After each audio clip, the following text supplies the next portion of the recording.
তো আজকে আমাদের যে বিষয় সেটি হলো রেগুলেটরি অফ স্টক মার্কেট, অর্থাৎ স্টক মার্কেটকে কারা নিয়ন্ত্রণ করে।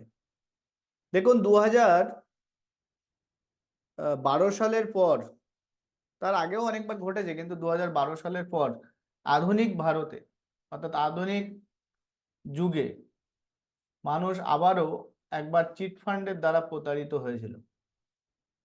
সারদা, রোজ ভ্যালি, তারপরে বিভিন্ন ধরনের আইকোর, অ্যালকেমিস্ট, বড় বড় কোম্পানি এবং ভালো ভালো কোম্পানি যাদের উপর মানুষের বিশ্বাস ছিল, কিন্তু তারাও একসময়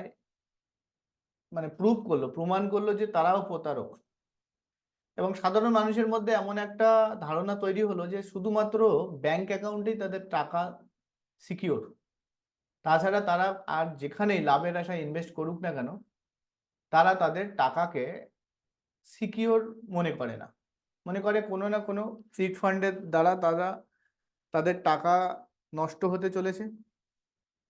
তাই মানুষ পোস্ট অফিস আর ব্যাংক আর ইন্স্যুরেন্সের মধ্যে এলআইসিকেই সে একমাত্র ভরসা করে নিয়েছিল। তার বাইরে মানুষ কিছু ভাবতো না।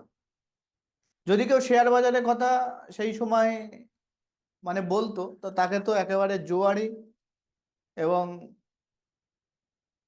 কি বলবো, একটা নেশাগ্রস্ত মানুষ, এবং এই কাজটাকে একটা ছোট কাজ হিসেবে তাকে নির্বাচন করতো। তো আমরা যারা এখন স্মার্টফোনের যুগে আছি, তাদের কাছে স্টক মার্কেটটা অনেকটা বোধগম্য হয়েছে এবং বুঝতে পেরেছে যে স্টক মার্কেটটা আদৌ কি। কিন্তু স্টক মার্কেট নিয়ে যাদের কাছে সঠিক ধারণা নেই, তাদের অনেকের মাঝখানে এখনো এই ধারণা আছে যে এখানেও হয়তো কেউ না কেউ আমার টাকাটা নিয়ে চলে যেতে পারে এবং আমাকে প্রতারিত করতে পারে। তো আজকের বিষয় যে স্টক মার্কেট কারা রেগুলেট করে, কতটা আপনার প্রতারিত হওয়ার সম্ভাবনা আছে, আপনার টাকাটা কতটা সিকিওর, সে বিষয় নিয়ে আজকে আমরা এই ক্লাসে আলোচনা করব। তো দেখুন, প্রথমে আপনারা কি দেখতে পাচ্ছেন, গভর্নমেন্ট অফ ইন্ডিয়া, অর্থাৎ ভারত সরকার। গভর্নমেন্ট অফ ওয়েস্ট বেঙ্গল মানে পশ্চিমবঙ্গ সরকার, আর গভর্নমেন্ট অফ ইন্ডিয়া মানে ভারত সরকার।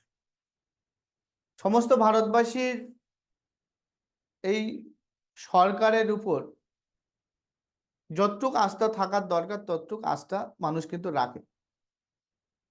তো কেন্দ্রীয় সরকারের উপর বেশি আস্থা রাখে, কারণ কেন্দ্রীয় সরকার একটা স্বাধীন কিছু সংস্থার দ্বারা তারা পরিচালিত হয়, এবং ইডি, সিবিআই, ডিআরআই এই ধরনের কিছু সংস্থা আছে, সুপ্রিম কোর্ট, এই ধরনের কিছু সংস্থা আছে যেগুলোকে মানে এগুলোকে ফিল্টার করে চালানোর চেষ্টা করে, যে সরকার যেন অস্বচ্ছ কাজ না করে। তার জন্য এতগুলো উইংস আছে। তো ভারত সরকারের অনেক বিশ্বাস ভারতবাসীর মনে আছে, এবং সরকারি জিনিস ভাবলে মানুষের একটা বিশ্বাস তৈরি হয়, নির্ভরযোগ্যতা তৈরি হয়। এই ভারত সরকারের অনেকগুলো মিনিস্ট্রি আছে, অনেকগুলো মিনিস্ট্রির মধ্যে যেমন হোম মিনিস্ট্রি আছে, যেমন রেল মিনিস্ট্রি আছে, যেমন আপনার পোর্ট মিনিস্ট্রি আছে, যেমন আপনার টেক্সটাইল মিনিস্ট্রি আছে। তেমনই একটা বড় মিনিস্ট্রির মধ্যে যেমন আছে, একটা হলো মিনিস্ট্রি অফ ফিনান্স, অর্থাৎ ভারতের অর্থ মন্ত্রণালয়, মিনিস্ট্রি অফ ফিনান্স, যাকে হিন্দিতে বিত্ত মন্ত্রণালয় বলা হয়। এই মিনিস্ট্রি অফ ফিনান্সের ভারতবর্ষে যত অর্থনৈতিক লেনদেন হয় সেগুলোকে মেনলি রেগুলেট করে মিনিস্ট্রি অফ ফিনান্স, অর্থাৎ অর্থ মন্ত্রণালয়। এই মুহূর্তে ভারত সরকারের অর্থমন্ত্রীর নাম হলো নির্মলা সীতারামন। তো এই মিনিস্ট্রি অফ ফিনান্সের আন্ডারে কয়েকগুলো ইন্ডিপেন্ডেন্ট বডি আছে, সেগুলো যেমন RBI, reserve bank of India. Reserve bank of India, RBI, আমরা জানি যত টাকা, অর্থাৎ ভারতীয় কারেন্সি যার লিগাল টেন্ডার আছে, রুপি যেটাকে বলা হয়, টাকা যত নোট আছে, যত কয়েন আছে, সেগুলো সবগুলোই রিজার্ভ ব্যাঙ্ক অফ ইন্ডিয়া দেখবেন ছবি আছে, এবং এগুলো তৈরিও করে, ছাপানোর কাজটাও রিজার্ভ ব্যাঙ্ক অফ ইন্ডিয়া করে। তাছাড়া ভারতবর্ষে যত ব্যাংক আছে, রেজিস্টার্ড ব্যাংক, গভর্নমেন্টের লাইসেন্স আছে যে সমস্ত ব্যাংকের, সেই রেজিস্টার্ড ব্যাংকগুলোর রেগুলেটরিও রিজার্ভ ব্যাঙ্ক অফ ইন্ডিয়ার হাতে। পলিসি মেকিং থেকে শুরু করে ইন্টারেস্ট রেট, রেপো রেট, সবই কিন্তু রিজার্ভ ব্যাঙ্ক অফ ইন্ডিয়া নির্ধারণ করে। তাছাড়া আছে পোস্ট অফিস। পোস্ট অফিসে দুই ধরনের অ্যাক্টিভিটি হয়, এক যেমন কুরিয়ার সিস্টেম আছে, যেমন এই জায়গা থেকে মাল অন্য জায়গায় যাচ্ছে বাই পোস্টের মাধ্যমে, বিভিন্ন ধরনের প্রোডাক্ট, যেমন মানে বড় প্রোডাক্ট হোক কিংবা ছোট প্রোডাক্ট হোক, খামে ভর্তি চিঠি হোক, সবই কিন্তু পোস্ট অফিসের মাধ্যমে আদান প্রদান হয়। এবং সব থেকে বিশ্বাস রাখি আমরা পোস্ট অফিসের মাধ্যমে, যেটা রেজিস্টার পোস্টও হয়। তো পোস্ট অফিসে শুধুমাত্র কুরিয়ার সিস্টেম না, কিছু আর্থিক লেনদেনও হয়, যেমন ফিক্সড ডিপোজিট, রেকারিং, এবং যেমন কিষাণ বিকাশ পত্রর মতন কিছু ফিক্সড ডিপোজিটও আছে পোস্ট অফিসে। তো পোস্ট অফিসে যে ধরনের আর্থিক লেনদেন হয় সেগুলোকেও রেগুলেট করে রিজার্ভ ব্যাঙ্ক অফ ইন্ডিয়া। আর একটা আছে LIC. LIC, life insurance corporation of India, যেটা ভারত সরকারের একটা নিজস্ব ইন্স্যুরেন্স সংস্থা।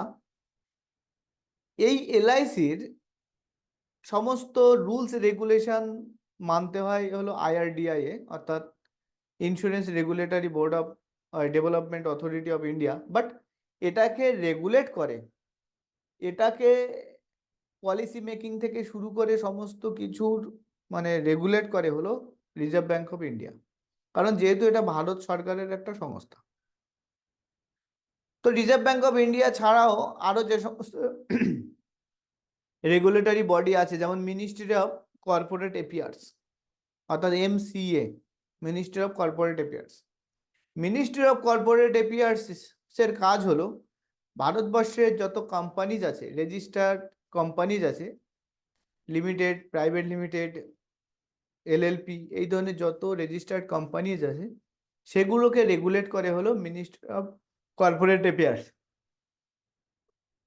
স্টেটগুলোকে, স্টেটগুলোতে যে অফিসগুলো আছে তাকে ROCর অফিস বলা হয়, রেজিস্টার অফ কোম্পানিজ অফিস। যেমন আমাদের ওয়েস্ট বেঙ্গলের নিজাম প্যালেসে আছে, যেটা বাংলা, বিহার, উড়িষ্যা। তো এদিককার বড় শহর হলো নর্থের দিকে, সাউথ ইস্টে কিছু, নর্থ ইস্টে কিছু স্টেট আছে, তার সমস্ত রিজনাল অফিস হলো নিজাম প্যালেসে, ওটাকে ROC বলা হয়। ROC মিনিস্ট্রি অফ কর্পোরেশনের একটা মানে ছোট ছোট অফিস, রেজিস্টার অফ কোম্পানিজের অফিস। তো এদের কাজ হলো, মিনিস্ট্রি অফ কর্পোরেট অ্যাফেয়ার্সের কাজ হলো যত কোম্পানি তার রেগুলেট করা। এবার আসছি আমরা সেবি। সেবি দেখুন, পুরনো লোগো এবং নতুন লোগো দুটো লোগোই আমি দিয়ে দিয়েছি। সেবির ফুল ফর্ম হলো security exchange board of India. Security exchange board of ইন্ডিয়ার কাজ হলো স্টক মার্কেটটাকে রেগুলেট করা, অর্থাৎ শেয়ার বাজারটাকে রেগুলেট করা হলো সেবির কাজ। এছাড়া আছে IRDAI, যেটাকে বললাম insurance regulatory development authority of India, যত রকমের ইন্স্যুরেন্স কোম্পানি আছে সেগুলোকে রেগুলেট করে। তাছাড়াও ভারতবর্ষের বিত্ত মন্ত্রণালয়ের, অর্থাৎ অর্থ মন্ত্রকের আরো কিছু কিছু রেগুলেটরি আছে, যেমন DRI আছে, কাস্টমস আছে, ED আছে। তো এগুলো আমাদের দরকার নেই বলে ওগুলোকে এখানে আমরা ডিসপ্লে করিনি। তো মেনলি এই চারটে বিষয় আছে যে বিষয়গুলো আপনাদেরকে জানার দরকার। তো আমাদের যে বিষয়টা আছে সেটা হলো SEBI, security exchange board of India, যেটা শেয়ার মার্কেটটাকে রেগুলেট করে, অর্থাৎ স্টক মার্কেটটাকে রেগুলেট করে। তো সিকিউরিটি এক্সচেঞ্জ বোর্ড অফ ইন্ডিয়ার আবার কয়েকটা আলাদা আলাদা পার্ট আছে টোটাল শেয়ার মার্কেটটাকে স্বচ্ছ এবং মানে ইয়ে করার জন্যে, মানুষের মানে সিকিউর করার জন্যে। যেমন প্রথম আছে ডিপোজিটারি। পুরো সিস্টেমটাকে কিভাবে তৈরি হয়েছে সেটা আপনারা এই ডিসপ্লেতে দেখতে পাবেন। ডিপোজিটারি, প্রথম যে হ্যান্ডসটা আসছে সেটা হলো ডিপোজিটারি। তো ভারতবর্ষে দুটো ডিপোজিটারি আছে। ডিপোজিটারি কথাটা এসছে হলো ডিপোজিট থেকে। আমরা জানি ডিপোজিট মানে হলো জমা করা। ডিপোজিট মানে হলো জমা করা। ডিপোজিটার ব্যাংকে গেলে বলে ডিপোজিটার সাইন, অর্থাৎ যিনি জমা করছেন তার সাইন। আর ডিপোজিটারি অর্থাৎ যিনি জমা রাখছেন। তো আমরা যারা শেয়ার কিনি, ইকুইটি শেয়ার বলুন, প্রেফারেন্স শেয়ার, মানে বন্ড, তারপর মিউচুয়াল ফান্ড, যারাই কিনি না কেন, আমাদের শেয়ারটা ফিজিক্যালি আমাদেরকে হাতে দেওয়া হচ্ছে না, সেটা আমাদের ডিজিটালি আমাদের ডিম্যাট অ্যাকাউন্টে জমা হচ্ছে। এই ডিম্যাট অ্যাকাউন্ট সম্পর্কে বিস্তারিত আরো বলবো। তো ভারতবর্ষে ডিম্যাট অ্যাকাউন্ট খোলার জন্য দুটো সংস্থা আছে, একমাত্র এই দুটো সংস্থায় ডিম্যাট অ্যাকাউন্ট খুলতে পারে। আর এই দুটো সংস্থায় আপনার শেয়ারটাকে সেই ডিম্যাট অ্যাকাউন্টের মধ্যে ডিপোজিট রাখতে পারে। তারা কি? একটা হলো NSDL, national securities depository limited, NSDL, national securities depository limited. আর একটা হলো CDSL, central depository service limited. এটা হলো ন্যাশনাল, এনতে ন্যাশনাল, এসতে হলো সিকিউরিটিজ, ডিতে ডিপোজিটারি, এলতে হলো লিমিটেড। আর সিডিএসএল, সিতে হলো সেন্ট্রাল, ডিতে ডিপোজিটারি, আর এসতে, এখানে যেমন এসতে হলো সিকিউরিটি, এখানে এসতে হলো সার্ভিসেস, আর এলতে হলো লিমিটেড। ওকে। তো ডিপোজিটারি দুটো, এনএসডিএল এবং সিডিএসএল। এদের কাজ হলো আপনার ডিম্যাটটাকে জমা রাখা। আপনারা যে ডিম্যাট অ্যাকাউন্ট খুলেছেন ওটা অ্যাঞ্জেলে খোলেননি, অ্যাঞ্জেলের মাধ্যমে খুলেছেন, ওটা ডিপোজিটারির কাছেই খুলেছেন। অ্যাঞ্জেল ব্রোকিং সিডিএসএল এর সাথে আছে, এবং আপনারা অ্যাঞ্জেলে যারা করবেন কিংবা বাজাজে যারা অ্যাকাউন্ট খুলেছেন তাদের সবই ওই সিডিএসএল এর কাছে গিয়েই জমা হবে, এবং আপনার ডিপোজিটারির নাম হলো সিডিএসএল। সেকেন্ড আমরা আসছি এক্সচেঞ্জ। সেকেন্ড আসছি কি এক্সচেঞ্জ। এক্সচেঞ্জ কথার অর্থ হলো হস্তান্তর। এক্সচেঞ্জ কথার অর্থ হলো হস্তান্তর। আর এখানে এক্সচেঞ্জ মানে যেখানে হস্তান্তর হচ্ছে। অ্যাকচুয়ালি বলতে গেলে মার্কেট যেমন, আপনি যদি কিছু বিক্রি করতে চান তাহলে আপনার খদ্দের দরকার, অর্থাৎ বায়ার দরকার। আর যদি কেউ কিনতে চায় তাহলে সেলার দরকার, অর্থাৎ বিক্রি করা লোকের দরকার, অর্থাৎ দোকানদার দরকার। তো বায়ার যদি কিছু কেনে, সে তো আর ঘরে ঘরে খুঁজে বেড়াবে না যে কে বিক্রি করবে। আর যদি কিছু কেউ বিক্রি করে তাহলে তারও সম্ভব নয় ঘরে ঘরে গিয়ে জিজ্ঞাসা করা যে কে কিনবে। তো তার জন্য বাজার তৈরি হয়েছে। বাজারে বায়াররা আসে, তারা জানে যে সমস্ত জিনিস আমাদের প্রয়োজনীয় জিনিস বাজারে গেলে পাবো। আর বাজারে সেলাররা আসে, তারা জানে যে আমার এই জিনিসটা বাজারে গেলেই যারা কিনতে আসবে তারা ঠিক কিনে নেবে। তো এক্সচেঞ্জ ঠিক একই রকমের কাজ করে, যেখানে বায়ার আসে এবং সেলার আসে কেনাকাটার জন্য। এক্সচেঞ্জ হলো এমন একটা প্ল্যাটফর্ম যেখানে বায়ার এবং সেলারের মিলন স্থল। তো ভারতবর্ষে মেনলি দুটো বায়ার আছে, কাউকে আলাদা করে রেকর্ডিং করার দরকার নেই, আমরা রেকর্ডিং দিয়ে দেবো। কি? এক হলো এনএসি। এনএসির ফুল ফর্ম হলো এনতে ন্যাশনাল, এসতে স্টক, ইতে exchange, national stock exchange, national stock exchange. আর একটা আছে হলো বিএসি, বিতে বম্বে, এসতে স্টক, ইতে এক্সচেঞ্জ।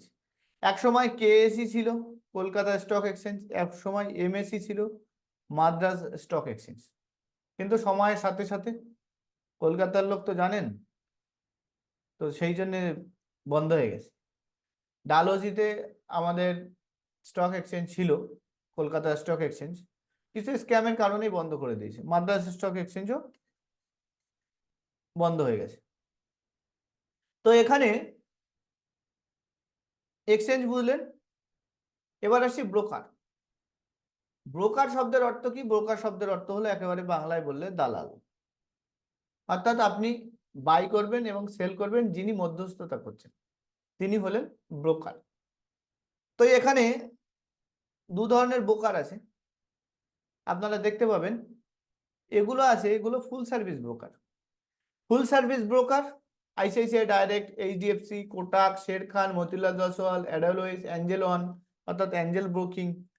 এদের কাজ হলো আপনাকে অ্যাডভাইজারি সার্ভিস দেবে, আপনাকে বাই সেল করাবে এবং আপনি ফোন করে বাই সেল করতে পারবেন, এবং এদের কাছে টার্মিনাল থাকবে আপনার হয়ে অর্ডার প্লেস করার। তার জন্য এদের ব্রোকারেজটাও একটু হয়তো বেশি এবং এরা অনেক কিছু সার্ভিস দিতে পারে। আর এদিকে যেগুলো দেখতে পাচ্ছেন এগুলোকে বলা হচ্ছে ডিসকাউন্ট ব্রোকার। ডিসকাউন্ট ব্রোকারের কাজ হলো আপনাকে ন্যূনতম সার্ভিস দেবে, ন্যূনতম পয়সা নেবে। সবই স্বয়ংক্রিয় কিছু সফটওয়্যারের উপরে আপনাকে করতে হবে, সেগুলোর জন্য তারা ব্রোকারেজ কম নেবে। এটা হলো এক্সপিরিয়েন্স লোকের জন্য বেশি, আর এটা নন এক্সপিরিয়েন্স কিংবা যাদের ফুল সার্ভিস ব্রোকার চাই ট্রেডিং করার জন্য, এখন Angel on full service broker but discount রেটে দিচ্ছে। সেই জন্য আমরা অ্যাঞ্জেল অনের সাথেই মেনলি টাই আপ আছে, এবং আমরা অ্যাঞ্জেল অনের ওয়েস্ট বেঙ্গলের টপার। অটল ট্রেড রিপোর্ট হলো অ্যাঞ্জেল অনের ওয়েস্ট বেঙ্গলের 1 নম্বর ফ্র্যাঞ্চাইজিস। তো যাই হোক, তো ব্রোকারের কাজ এটাই। সেকেন্ড আমরা আসছি, তারপরে অ্যাডভাইজার। অ্যাডভাইজার অর্থাৎ পরামর্শদাতা, উপদেষ্টা। তো এখানে অ্যাডভাইজারের কাজ হলো আপনি কোন শেয়ার কখন কিনবেন, কোন শেয়ার বিক্রি করবেন, কোন শেয়ার আপনার কখন দাম বাড়বে, ঠিক আছে, কোনো শেয়ারের যদি কোনো রকমের নোটিফিকেশন আসে, কোনো রকমের নিউজ আসে, সেগুলোকে জানিয়ে দেওয়া হলো অ্যাডভাইজারের কাজ। তো স্টক অ্যাডভাইজার যারা আছেন, কিছু রেজিস্টার্ড আছে, কিছু নন রেজিস্টার্ড আছে। যেমন আপনি অ্যাঞ্জেল অনের সাথে অ্যাকাউন্ট খুললে অ্যাডভাইজারিটা ফ্রি পাচ্ছেন। তার কত পার্সেন্ট অ্যাকুরেসি আছে সেটা নিয়ে আলোচনা করছে না, বাট অ্যাডভাইজারি ফ্রি পাচ্ছেন। আবার কিছু কিছু কোম্পানি আছে যারা রেজিস্টার্ড অ্যাডভাইজার, তারা আপনাকে পয়সার বিনিময়ে অ্যাডভাইস দেবে। রাজকুমার বিশ্বাস অনেকক্ষণ ধরে হাত তুলে বসে আছেন, তো আপনাকে রিকোয়েস্ট করব ক্লাস শেষে আপনার অবশ্যই প্রশ্নের উত্তর দেব, হাত নামিয়ে নিতে পারেন। তো সেবির পরে আমরা যেটাতে আসছি সেটা একটা ডিসপ্লে হচ্ছে আপনাদের কাছে। দেখুন 3টে জিনিস এখানে দেখতে পাচ্ছেন। আপনাদেরকে এবার একটুখানি আনমিউট করার চেষ্টা করব। কয়েকজন যারা একান্তে আছেন শুধুমাত্র তারাই স্পিকার অন করবেন, বাকিদের স্পিকার না অন করলেও চলবে।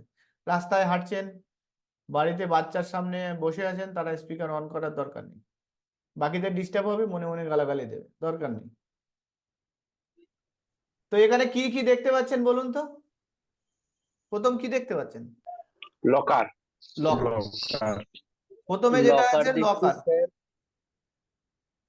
লকার হলো আমাদের কাছে সব থেকে সিকিউর মনে হয়, বাড়িতে থাকে, দোকানে থাকে, এবং খুব কংক্রিটের একটা ইনস্ট্রুমেন্ট যেটাতে আপনি আপনার পয়সা টাকা রেখে সিকিউর রাখতে পারেন। তাদের থেকে আনফাউন্ডেড এসছে, চন্দন দাম রিমুভ করে দেবো, ফ্রিতে করাচ্ছি তো। স্যার কাইন্ডলি আপনি সবাইকে আনমিউট করে সবাইকে মিউট করে আপনিই বলুন, নাহলে সবাই চিল্লাবে, কেউ কিছু শুনতে পাবে না। সত্যি কথা স্যার। আচ্ছা, এটা ঠিক হবে।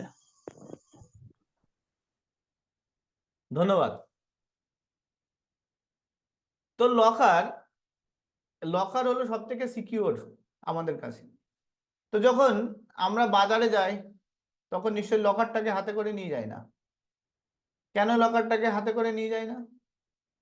কারণ বাজারে সোনা দানা গণ সম্পত্তি সব নিয়ে যাওয়ার দরকার হয় না। যেটুকু আমার প্রয়োজন আমি হয়তো সেটুকু নিয়ে যাব। কিভাবে? লকারে ধরো আপনার 50,000 টাকা আছে, তো 50,000 টাকা থেকে আপনি ধরুন 10,000 টাকা আপনি ব্যবসা করতে নিয়ে যাবেন।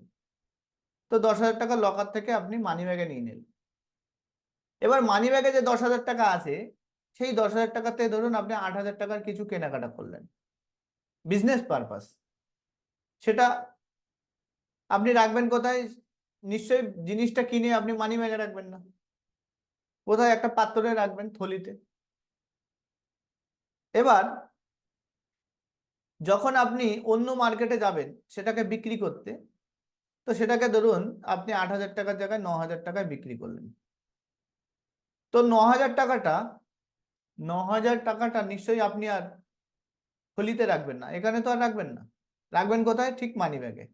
তো মানি ব্যাগে আগে 10,000 ছিল, 8,000 বেরিয়ে গেল, তা আগে ছিল মানি ব্যাগে 2,000, আবার 9,000 এসে জমা হলো, তো হয়ে গেল মানি ব্যাগে 11,000। এবার আপনি মানি ব্যাগ থেকে আসছেন কোথায়? এখানে আসছেন হলো লকারে, বাড়িতে লকারে রাখতে। তো লকারে আপনি 40,000 টাকা ছিল, 10,000 টাকা যেহেতু বেড়ে করেছিলেন, 40,000 টাকা ছিল, আবার আপনি 11,000 টাকা জমা করে দিলেন, তো লকারে 51,000 হয়ে গেল। তো এটাই হলো সিস্টেম। ঠিক শেয়ার মার্কেটেও একই রকম, শেয়ার মার্কেটেও একই রকম। এই লকার, যেটাকে আপনারা লকার বলছেন, এটা ধরুন আপনার ব্যাংক অ্যাকাউন্ট, এটা হলো আপনার ব্যাংক অ্যাকাউন্ট। তো ব্যাংক অ্যাকাউন্ট আপনার সিকিউর, আপনি ব্যাংকে টাকা রাখেন, এটাকে আপনাকে সব থেকে সিকিউর মনে হয়। তো ব্যাংক অ্যাকাউন্ট থেকে আপনি যদি ট্রেডিং করেন, অর্থাৎ কেনাবেচা করেন, তো সেখান থেকে ট্রান্সফার করবেন কোথায়? ট্রেডিং অ্যাকাউন্টে। যতটুক প্রয়োজন আপনি ততটুক আপনি ট্রান্সফার করলেন। তো ট্রেডিং অ্যাকাউন্ট থেকে যখন আপনি কিছু কিনবেন, সেটা চলে যাবে ডিম্যাট অ্যাকাউন্ট। এই ডিম্যাট, ডিম্যাট কথাটা এসছে হলো ডিম্যাটেরিয়াল থেকে। ডিম্যাটেরিয়াল, ম্যাটেরিয়াল মানে বস্তু, যেটাকে আপনি হাতে নিতে পারবেন, আর ডিম্যাটেরিয়াল হলো কোনো বস্তু নয়, বৈদ্যুতিন, ইলেকট্রনিক, হাওয়া বলতে পারেন। ঠিক আছে, মানে যেটাকে ছোঁয়া যায় না। ডিম্যাটেরিয়াল মানে আমরা যেমন মোটিভেট, ডিমোটিভেট ইউজ করি, অ্যাক্টিভ, ডিঅ্যাক্টিভ ইউজ করি, তো তেমনি মেটেরিয়াল থেকে ডিমেটেরিয়াল কথাটা আসছে, এবং ডিম্যাটটা এসছে হলো ডিমেটেরিয়াল থেকে। প্রথমে যদি আপনারা কোনো শেয়ার কিনতেন, এখান থেকে কয়েক বছর আগে যদি আপনারা শেয়ার কিনতেন, আপনাদেরকে একটা ফিজিক্যাল ফর্মে শেয়ার দেওয়া হতো, এবং সেই ফিজিক্যাল ফর্মে কোম্পানির নাম, নিচে কোম্পানির কত পার শেয়ারের দাম, এবং কত কোয়ান্টিটি আপনি কিনছেন, তার একটা ফিজিক্যালি ফর্ম দেওয়া হতো, ফিজিক্যাল সার্টিফিকেট দেওয়া হতো। তো এটাই চলতো, সেই ফিজিক্যাল সার্টিফিকেটটা বারবার হস্তান্তর হতো। একজন কিনলে সেখানে তার নামের জায়গায় চেঞ্জও হয়ে যেত, কিংবা নাম পরিবর্তন না হলেও কোনো ব্যাপার ছিল। তো শেয়ার সার্টিফিকেটটা চলতে চলতে সরকার দেখলো এখানে কিছু প্রবলেম ক্রিয়েট হচ্ছে। যেমন কি, একটা ফিজিক্যাল কাগজ নষ্ট হয়ে যেতে পারে, চুরি হয়ে যেতে পারে, ডাকাতি হয়ে যেতে পারে, এবং আরো যে ভয়টা ছিল, আমাদের 2,000 টাকার যে নোট ম্যাক্সিমাম কারেন্সি ছিল, তাই নকল হতো। আর শেয়ার সার্টিফিকেট তো আরো বড় বড় অ্যামাউন্টের হতে পারে, তো সেটাও নকল হতে পারতো। তো জাল হলে কারোর মানে শেয়ার, মানে এটা খুব সমস্যা হয়ে যেত। সেটাকে গভর্নমেন্টের কাছে এতটা রেজিস্টারও থাকতো না, কোম্পানির কাছে অতটা রেজিস্টার থাকতো না। তো সেক্ষেত্রে এটাকে ডিমেটেরিয়াল করে এটাকে ডিজিটালাইজ করা হলো, এবং একটা ডিজিটাল রেকর্ড থাকবে, কার শেয়ার, কতগুলো শেয়ার কার নামে আছে। ঠিক আছে, এটা ডিজিটালি একটা রেকর্ড থাকবে। আপনি যদি হারিয়ে ফেলেন, চুরি করে নিয়ে যায়, আপনার থেকে যদি ডাকাতি হয়, আপনার তো নষ্ট হয়ে যায়, তো আপনি ডিমান্ড করতে পারেন যে আমার আছে, সরকার দেখবে যে হ্যাঁ এর নামে এই ডিম্যাটে এতগুলো শেয়ার আছে। তো তার জন্য ডিজিটালি যে অ্যাকাউন্ট তৈরি হলো, ডিম্যাট অ্যাকাউন্ট, এখানে এক একটা অ্যাকাউন্ট এক একটা পারপস। যেমন এটা আপনার সেভিংস, এর থেকে আপনি এটিএম থেকে টাকা উইথড্রল করতে পারবেন। ওয়ালেট থেকে আপনি এটিএম থেকে উইথড্রল করতে পারবেন না, আপনি ওয়ালেট থেকে আপনাকে ব্যাংক অ্যাকাউন্টে ট্রান্সফার করতে হবে। তো ট্রান্সফার করার পরে আপনি ওয়ালেটে উইথড্রল করতে পারেন। এখানে থাকবে আপনার ট্রেডিং পারপাস। আর ডিম্যাটে থাকবে কোনো টাকা থাকবে না, ডিম্যাটে থাকবে আপনার securities, shares, bond, mutual fund, এগুলো সব ডিম্যাটে থাকবে, এখানে লিকুইড ফান্ড থাকবে না। তো এটাই হলো তিনটের পার্থক্য। আপনারা ব্যাংক অ্যাকাউন্ট খুলেছেন ব্যাংকে, ট্রেডিং অ্যাকাউন্ট খুলেছেন ব্রোকারের কাছে, আর ডিম্যাট অ্যাকাউন্ট খুলেছেন এনএসডিএল কিংবা সিডিএসএল এর কাছে, এনএসডিএল কিংবা সিডিএসএল এর কাছে, যেটা আগেই বলে দিলাম আপনার কাছে। তো এবার আপনারা হয়তো বলেন স্যার কোথায় কোথায় গেলে আমি কোন অ্যাকাউন্টটা দেখতে পাবো? আপনি অ্যাপস লগ ইন করলে আপনার প্রোফাইলের ওখানে গিয়ে দেখতে পাবেন এরকম ক্লায়েন্ট আইডি যেটা আছে সেটা হলো আপনার ট্রেডিং অ্যাকাউন্ট। এখন এটাও ট্রেডিং অ্যাকাউন্ট, আবার মোবাইল নাম্বারটাও এখন ট্রেডিং অ্যাকাউন্ট হয়ে গেছে, মোবাইল নাম্বারটাও আমাদের ট্রেডিং অ্যাকাউন্ট হয়ে গেছে। ডিম্যাট অ্যাকাউন্ট কোথায় দেখতে পাবেন? ডিম্যাট অ্যাকাউন্ট সচরাচর 16 ডিজিটের হয়, এটা আপনারা দেখতে পাবেন ঠিক তার নিচেই ডিপি আইডি বলে লেখা আছে, ডিপি অর্থাৎ ডিপোজিটারি পার্টিসিপেন্ট আইডি। তো ডিপি আইডিটাই হলো আপনার ডিম্যাট অ্যাকাউন্ট নাম্বার, এখানে আপনারা দেখতে পাবেন। আর নিচে দেখবেন যে ব্যাংক অ্যাকাউন্ট গুলো আছে, আপনি একটা দুটো তিনটে চারটে ব্যাংক অ্যাকাউন্টও অ্যাক্টিভ রাখতে পারেন।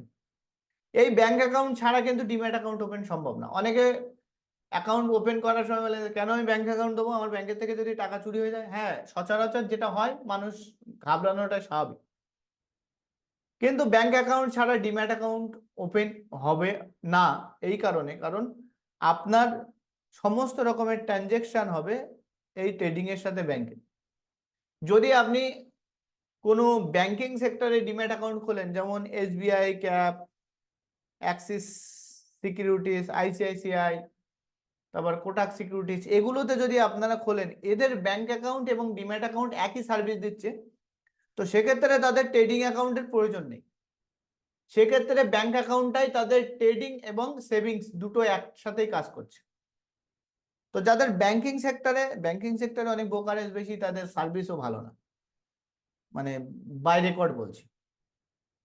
তো সেক্ষেত্রে ব্যাংক অ্যাকাউন্ট আপনার লাগবেই, ব্যাংক অ্যাকাউন্ট ছাড়া আপনার ডিম্যাট অ্যাকাউন্ট খোলা সম্ভব নয়। কিভাবে ট্রানজেকশন হচ্ছে? ব্যাংক অ্যাকাউন্ট থেকে আপনি বাই করছেন যখন, তখন ব্যাংক অ্যাকাউন্ট থেকে টাকা ঢুকছে ট্রেডিং এ, যখন বাই করছেন সেটা ডিম্যাটে চলে যাচ্ছে, যখন সেটাকে আবার ট্রেডিং থেকে সেল করছেন তো সেখান থেকে আবার ব্যাংক অ্যাকাউন্টে টাকা চলে আসছে। উইথড্রল মারতে হয়, উইথড্রল মারলে 3 ঘন্টা টাইম লাগে আপনার ট্রেডিং থেকে ব্যাংক অ্যাকাউন্টে আসতে। যদি আপনি আজকে 5টার আগে করেন তাহলে সেম ডে ঢুকবে, আর যদি সন্ধ্যে 5টার পরে করেন তাহলে নেক্সট ডে 10টা থেকে 11টার মধ্যে আপনার অ্যাকাউন্টে ক্রেডিট হয়ে যাবে। সম্পূর্ণ সেভ অ্যান্ড সিকিউর, কারণ ব্যাংক অ্যাকাউন্ট হলো সিকিউর বাই গভর্নমেন্ট পলিসি। গভর্নমেন্টের যা পলিসি আছে সেক্ষেত্রে আমরা ব্যাংকে সিকিউর মনে করি এবং ব্যাংক অ্যাকাউন্ট সিকিউর। এবং এখানে যেটা ডিম্যাট অ্যাকাউন্ট বলছি, ডিম্যাট অ্যাকাউন্টটা গভর্নমেন্ট কাস্টডিতেই আছে। যে দুটো ডিম্যাট হোল্ডারের নাম বলছি আমরা, সরি ডিম্যাট সার্ভিস হোল্ডারের নাম বলছি, সার্ভিস দেয় যারা, এনএসডিএল এবং সিডিএসএল, দুটোই গভর্নমেন্টের কোম্পানি। এনএসডিএল তো আমাদের প্যান কার্ড তৈরি করে, আধারের যে ওটিপি, আধার যতটা আমরা ই সাইন করি সব এনএসডিএল এর মাধ্যমেই করি। তো এটা গভর্নমেন্টেরই কোম্পানি এনএসডিএল এবং সিডিএসএল। তো সেই জন্য গভর্নমেন্টেরই কাস্টডিতে আছে বলেই গভর্নমেন্টের দ্বারাই কিন্তু এটাও সিকিউর। এবার আসছি ট্রেডিং অ্যাকাউন্ট। ছোট ছোট ব্রোকারদের কাছে ট্রেডিং অ্যাকাউন্টে একটুখানি মানে কম ভরসা পাওয়া যায়, বড় বড় ব্রোকারদের কাছে, রেপুটেড ব্রোকারদের কাছে বেশি ভরসা পাওয়া যায়। সেই জন্য আমরা অ্যাঞ্জেলন এবং বাজাজের মতন দুটো কোম্পানি যারা রেপুটেড কোম্পানি, এখন আপনারা দেখছেন অ্যাঞ্জেলনের অ্যাড দিচ্ছে। যারা যারা আইপিএল দেখেছেন তারা দেখেছেন অ্যাঞ্জেলনের অ্যাড দেখেছেন? আচ্ছা, যদি দেখে থাকেন তাহলে ইয়ে করবেন, কমেন্টস করবেন। অ্যাঞ্জেলনের অ্যাড দিচ্ছে, রেপুটেড কোম্পানি, এবং অ্যাঞ্জেলনের নিজস্ব শেয়ার আছে মার্কেটে। অ্যাঞ্জেলনের নিজস্ব শেয়ার আছে মার্কেটে, অ্যাঞ্জেলন কোম্পানির শেয়ারও আপনি মার্কেট থেকে কিনতে পারবেন। তো যেহেতু নিজস্ব শেয়ার আছে তো সেই জন্য অত্যন্ত সিকিউর, কারণ তারা প্রতিদিনের আপডেট সেবি ওখান থেকেই নেয়। আর আছে বাজাজ, বাজাজ নিয়ে তো কিছু বলবো না, কারণ ছোটবেলা থেকে জন্মানোর পর থেকে বাজাজ নামটা শুনছি। বাজাজের ফ্যান, বাজাজের গাড়ি থেকে বাজাজের সমস্ত সবকিছু, একটা গাড়ি কিনলেও বাজাজের ইন্স্যুরেন্স, বাজাজের লোন।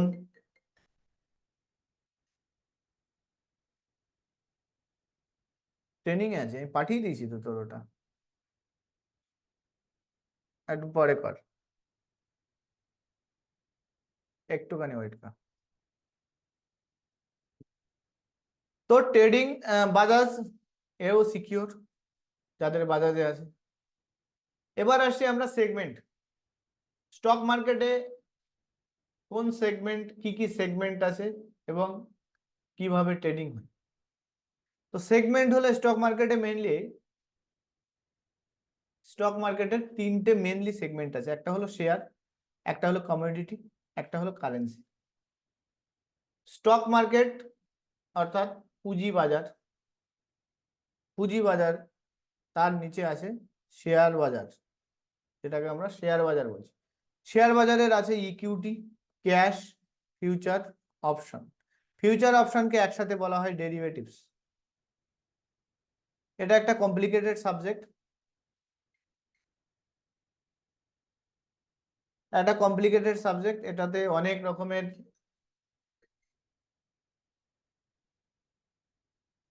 আছে, মানে বিষয় আছে, ম্যাথমেটিক্যাল ক্যালকুলেশন আছে, এটা এখন বোঝার দরকার নেই। মেনলি শেয়ার বাজার, যেটা আমরা মূলত ইনভেস্টমেন্ট করব, যেটাতে তার একটা সেগমেন্ট হলো ইকুইটি। ইকুইটি কি নেক্সট ক্লাসে আপনারা জানতে পারবেন।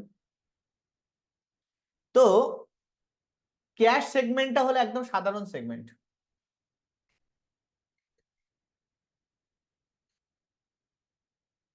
আমি একটু ব্যস্ত আছি, কে ফোন করছেন জানি না, আমি একটু ব্যস্ত আছি, পরে কথা বলছি।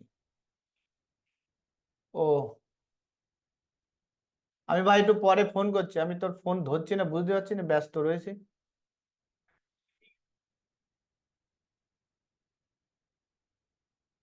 তো এখানে equity, cash, future, option, main share market. এখানে বিভিন্ন কোম্পানির শেয়ার কেনাবেচা হয়। কোন কোন কোম্পানি? যাদের গুডস এবং সার্ভিস প্রোভাইড করে, যে সমস্ত কোম্পানি। সেকেন্ড আসি আমরা কমোডিটি মার্কেট। কমোডিটি মার্কেটে কেনাবেচা হয় প্রকৃতিজাত যে সমস্ত জিনিস, অর্থাৎ ন্যাচারালি আসে যে সমস্ত জিনিস। এর আবার দুটো এক্সচেঞ্জ আছে, একটা হলো এমসিএক্স, মাল্টি কমোডিটি এক্সচেঞ্জ, যেখানে মেটাল এবং এনার্জি কেনাবেচা হয়। এখানে এনার্জি বলতে ক্রুড অয়েল, তারপরে আপনার হেচিং অয়েল, ন্যাচারাল গ্যাস। মেটাল বলতে gold, silver, platinum, copper, zinc, এগুলো হলো কেনাবেচা হয় সব এমসিএক্স এর, মাল্টি কমোডিটি এক্সচেঞ্জ। সেকেন্ড আমরা এখানে দেখছি NCDEX, national commodity derivatives exchange, national commodities and derivatives exchange. এখানে কি কেনাবেচা হয়? লাইভ স্টক অ্যান্ড মিটস, যেমন লেন হগস, পর্ক, পর্ক মানে শুয়োর, জীবিত ক্যাটেল, ক্যাটেল মানে গরু, ফিডার,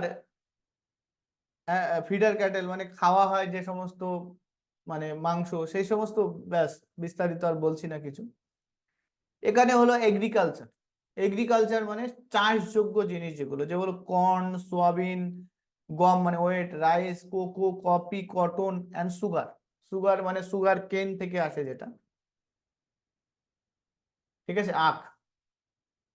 তো এগুলো কেনাবেচা হয় এমসিএক্স এ, আর এগুলো কেনাবেচা হয় এনসিডিইএক্স এ। ওকে, এগুলো প্রকৃতিজাত জিনিস যেগুলো। এরপর আসি আমরা কারেন্সি। কারেন্সি কথার অর্থ হলো মুদ্রা। এখানে যে সমস্ত দেশের লিগ্যাল টেন্ডার আছে, যে সমস্ত দেশের লিগ্যাল টেন্ডার আছে এই কারেন্সির, সেগুলো যেমন টাকা, ইউরো, ডলার, পেনি, এগুলো হলো রিয়েল, এগুলো হলো মুদ্রা মার্কেট। তো এখন আমাদের বিষয় হলো কখন কোন মার্কেট ওপেন থাকে, কখন কোন মার্কেটে কেনাবেচা হয়। এখানে শেয়ার মার্কেট খোলা থাকে হলো 9টা থেকে 9টা 8 পর্যন্ত, যেটাকে প্রি ওপেন সেশন বলা হচ্ছে। বাজারে সপ্তাহের 5 দিনই কেনাবেচা হয়। সোম থেকে শুক্র বাজার খোলা থাকে, অর্থাৎ শনি রবিবার বাদ দিয়ে বাজার খোলা থাকে। এছাড়া বিশেষ কিছু সরকারি ছুটিতে বাজার বন্ধ থাকে।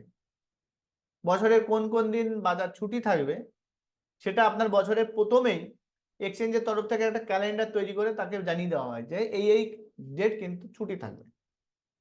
আর মাঝখানে যদি কোনো অঘটন না ঘটে তাহলে মার্কেট কিন্তু ওই রুটিন অনুযায়ী চলবে।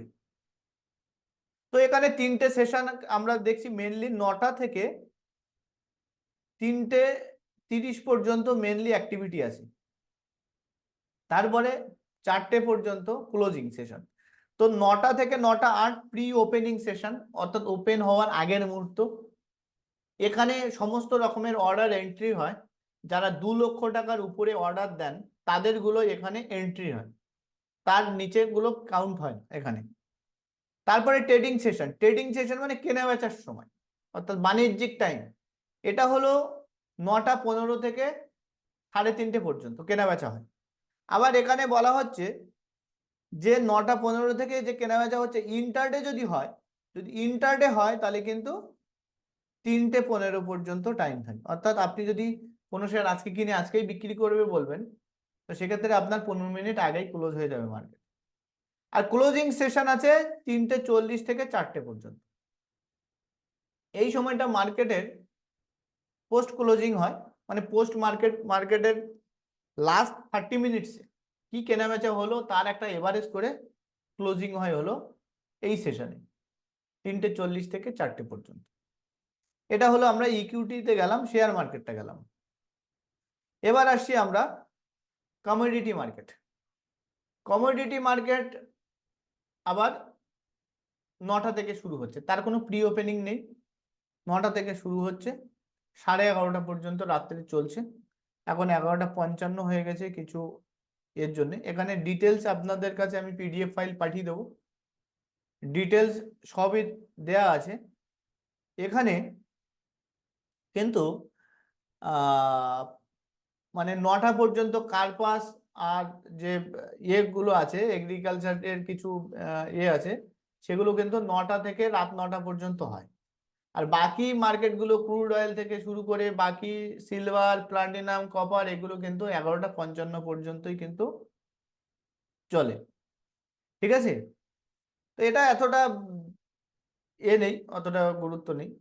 এখানে দেখুন কারেন্সি মার্কেট চলছে হলো সোম থেকে শুক্র একই দিন, 9টা থেকে শুরু হচ্ছে, 5টাতে কারেন্সি মার্কেট ক্লোজ হয়ে যাচ্ছে। এটা কিন্তু ক্রিপ্টো নয়, ক্রিপ্টো বলে কেউ ভুল করবেন না, ক্রিপ্টো আলাদা। ঠিক আছে, এটাকে যে আমাদের ক্রিপ্টো ফরেক্স সেটা কিন্তু নয়, এটা শুধুমাত্র ইন্ডিয়ান কারেন্সি মার্কেটে যেটা কেনাবেচা হয় সেটা হলো 9টা থেকে 5টা পর্যন্ত। ওকে, তো এই পর্যন্ত আজকে আমার মাতব্বাড়ি ছিল। আজকে আমার মাতব্বাড়ি বন্ধ। তারপরে যদি আপনারা কিছু প্রশ্ন করেন তাহলে একটু উত্তর দিতে পারি আস্তে আস্তে। করুন। স্যার আগের একটা ক্লাস জিনিস বলার ছিল, বলবো? বলুন।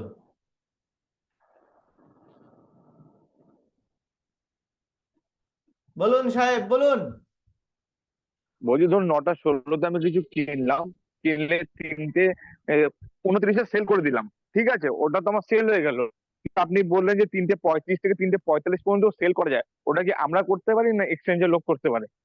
3:35 থেকে 3:45 পর্যন্ত সেল হয় বলিনি আমি। আর আমি বলেছি ওটা পোস্ট ক্লোজিং মার্কেটে হুম। বন্ধ হওয়ার টাইম। আর 3:15 আচ্ছা থেকে 3:30 পর্যন্ত যেটা হয়, যারা ইন্টারডে যারা বাই করবে তাদেরটা ওই পর্যন্ত ক্লোজ। যদি আপনি সেল না করেন তাহলে অটোমেটিকলি সেল হয়ে যাবে। আচ্ছা, এখানে আমি একটা জিনিস জানছিলাম স্যার। ধরুন আমি যেমন অপশন করলাম, অপশনে যেমন আমার কি ওটা অটোমেটিক ডেলিভারিতে ডেলিভার্ড হয়ে যায়, ঠিক আছে। এবার ইকুইটি শেয়ারের ক্ষেত্রে কি সেটা আমি ধরুন কোনো কিছু বাই করছি, তো আমাকে ইন্ট্রাডে বা ডেলিভারি ওটাকে মেনশন করে বাই করতে হবে, না মেনশন না করে বাই করতে পারবো? না, মেনশন করেই আপনাকে বাই করতে হবে। যদি মেনশন করে বাই করেন এবং আপনি চাইলে পরে হুম। কনভার্টও করতে পারেন।